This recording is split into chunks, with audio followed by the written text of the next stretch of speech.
आहात महाराष्ट्र. नमस्कार, मी प्रज्ञा पोवळे. बुलेटिनमध्ये आपल्या सगळ्यांचे स्वागत. राहुल गांधींनी दिलेल्या लेखाला देवेंद्र फडणवीसांनी लेखातूनच उत्तर दिलंय. जनतेनं ज्यांना नाकारलं ते जनादेशाला नाकारतायत असं देवेंद्र फडणवीस आपल्या लेखात म्हणतायत. देवेंद्र फडणवीसांनी राहुल गांधींना लेखानंच प्रत्युत्तर दिलंय. राहुल गांधींचे मुद्दे जुनेच आहेत आणि उगाच ते उकरून काढतायत असं देवेंद्र फडणवीस या लेखात लिहितायत. निवडणूक आयोगानं यापूर्वीच सविस्तर उत्तरं दिली आहेत असं फडणवीस म्हणाले. काँग्रेसच्या काळात निवडणूक आयुक्त सरकार थेटपणे निवडायचं असं फडणवीस म्हणाले. 26 पैकी 25 निवडणूक आयुक्त काँग्रेस सरकारनं थेट निवडल्याचं देवेंद्र फडणवीसांनी लिहिलंय. प्रथमच मोदींनी विरोधी पक्षनेत्यासह आयुक्त नियुक्तीसाठी आयोग नेमलाय. मोदी सरकारपेक्षा मनमोहन सिंग सरकारमध्येच मतदार वाढल्याचा दावा देखील करण्यात आलाय. 2014 ते 2019 दरम्यान देशभर 63 लाख मतदार वाढल्याचं फडणवीस म्हणाले.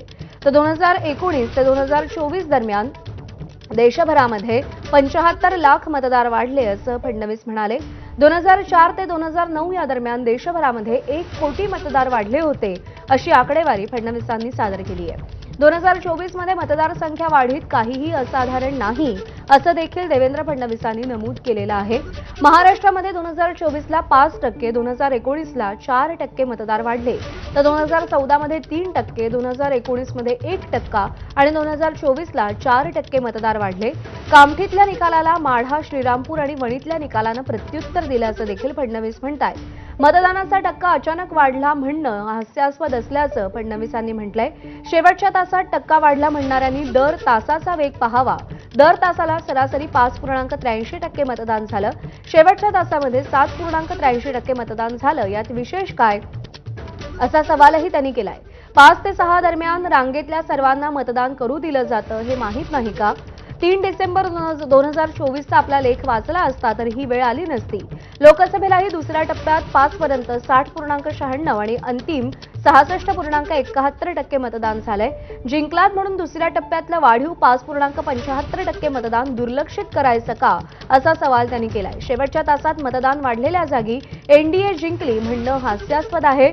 माढ्यात शेवटच्या तासात 18% मतदान झालं, तिथे पवार गटाचा उमेदवार जिंकलाय. वणीमध्ये शेवटच्या तासात 13% मतदान झालं, तिथे ठाकरे गटाचा उमेदवार जिंकला. तर श्रीरामपूरमध्ये 12% मतदान झालं, तिथे काँग्रेस विजयी झाल्याचं फडणवीसांनी आवर्जून नमूद केलंय. विधानसभेचा पराभव राहुल गांधी आणि मित्रपक्षांच्या जिव्हारी लागलाय. जनादेश नाकारल्यास महाराष्ट्र माफ करणार नाही.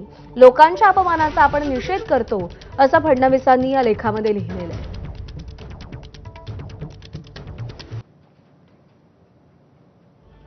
महत्वाचे 17 मुद्दे. महाराष्ट्राची निवडणुकी मुळात महायुती आणि महाविकास आघाडी यांच्यातली स्पर्धाच नव्हती. आणखी एक घटक होता भारत जोडो अभियान. जोडो या नावाखाली स्थापन केलेली तोड मोहीम काय करत होती? भारत जोडोमध्ये कोणत्या संघटनांचा समावेश होता आणि 2012 मध्ये तत्कालीन पंतप्रधान डॉक्टर मनमोहन सिंग यांनी त्यापैकी किती संघटनांना शहरी नक्षलवादी संघटना म्हणून सूचीबद्ध केलं होतं? 1950 पासून नवीन कायदा लागू होईपर्यंत तुमच्या काँग्रेस सरकारनं थेट मुख्य निवडणूक आयुक्तांची नियुक्ती केली. आजपर्यंतच्या 26 आयुक्तांपैकी 25 जणांची नियुक्ती थेट केंद्र सरकारनं केली. अजय माने आपले प्रतिनिधी आपल्याला या सगळ्या संदर्भात अधिक अपडेट देतील. अजय, निवडणूक चोरल्याचा आरोप राहुल गांधींनी लेखातून केला आणि देवेंद्र फडणवीसांनी सप्रमाण त्यांच्या लेखातून राहुल गांधींच्या प्रत्येक आरोपाला उत्तर दिलंय. काय महत्वाचे मुद्दे आहेत? प्रज्ञा, आपण जर पाहिलं तर कालच एका इंग्रजी वृत्तपत्रामध्ये राहुल गांधी यांनी महाराष्ट्राच्या निवडणुका चोरल्या गेल्याचा एक लेख जो आहे तो प्रसारित केला होता आणि 5 वेगवेगळ्या मुद्द्यांमध्ये जे आहे त्याचं विश्लेषण करण्याचा प्रयत्न केला होता. त्याच्यानंतर आज राज्याचे मुख्यमंत्री देवेंद्र फडणवीस यांनी जे आहे या संपूर्ण लेखाला जे आहे ते उत्तर दिलेलं आहे. मी सध्या पेपर स्टँडवर आहे आणि या ठिकाणी हे सगळं उत्तर जे आहे ते मी प्रेक्षकांना थेट दाखवू इच्छितो. आपण जर पाहिलं तर जनतेने ज्यांना नाकारले ते जनदेशाला नाकारतात असा पहिलीच मोठी ओळ जी आहे ती आपल्याला हेडलाईन जी आहे ती पाहायला मिळते.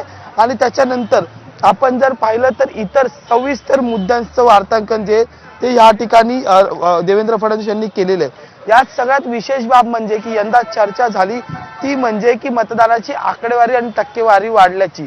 त्याला प्रत्युत्तर देताना फडणवीस म्हटलेत की प्रत्येक तासामध्ये 5.75 पर्यंतचं जे एकंदरीत टक्केवारीत मतदान झालं आणि शेवटच्या टक्केवारीत जे ती टक्केवारी 7 पर्यंत गेलेली. खरं तर 6 वाजेपर्यंत जेवढे लोक आतमध्ये येतात म्हणजे मतदान केंद्राच्या आतमध्ये येतात त्यांना मतदान करण्याचा अधिकार दिला जातो, त्यामुळे ती टक्केवारी वाढणं साहजिकच होतं.